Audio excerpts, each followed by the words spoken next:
পুরুলিয়ার রঘুনাথপুরের দিকে যাওয়ার সময় দুর্ঘটনার মুখে পাথর বোঝাই ডাম্পার।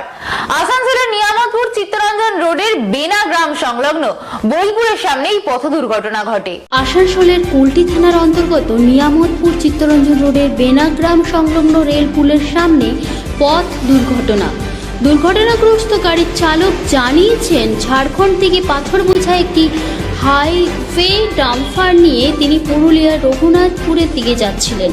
পথে নিয়ামতপুরে চিত্তরঞ্জন রোডের উপর বেনাগ্রাম সংলগ্ন রেল পুলের পিলারে ওই পাথর বোঝাই হাইওয়ে ডাম্পারটি নিয়ন্ত্রণ হারিয়ে ধাক্কা মারে।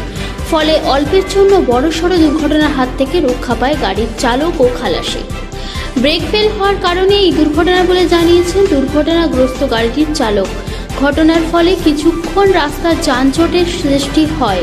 ঘটনার খবর পাওয়া মাত্রই ঘটনাস্থলে কুলটি ট্রাফিক গার্ডের পুলিশ ও নিয়ামতপুর সাব ট্রাফিক গার্ডের পুলিশ পৌঁছে রাস্তায় যান চলাচল স্বাভাবিক করে। বর্তমানে দুর্ঘটনাগ্রস্ত গাড়িটির চালক ও খালাসি সুরক্ষিত রয়েছে। ঘটনাটা হয়েছিল রাত্রে ব্রেক গাড়ি আসছিলাম রঘুনাথপুর থেকে, ঝাড়খণ্ড থেকে লোড গাড়ি আস্তে আস্তে এখানে একটি গাড়ি দাঁড়িয়েছিল।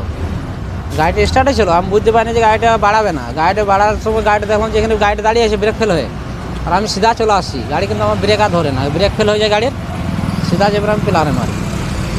তো কী কারণে মনে হয়েছে যে এই অ্যাক্সিডেন্টটা হওয়ার কারণ? অ্যাক্সিডেন্টটা হয়েছে আপনার ব্রেক ফেল হওয়ার জন্য। কোথা থেকে আসছিল গাড়িটা? আসলে গোবিন্দপুর থেকে কোথায় যাচ্ছিল? রঘুনাথপুর। কি লোড আছে? পাথর। কি নাম? শেখ আকবর। আপনি কে? আমি ড্রাইভার।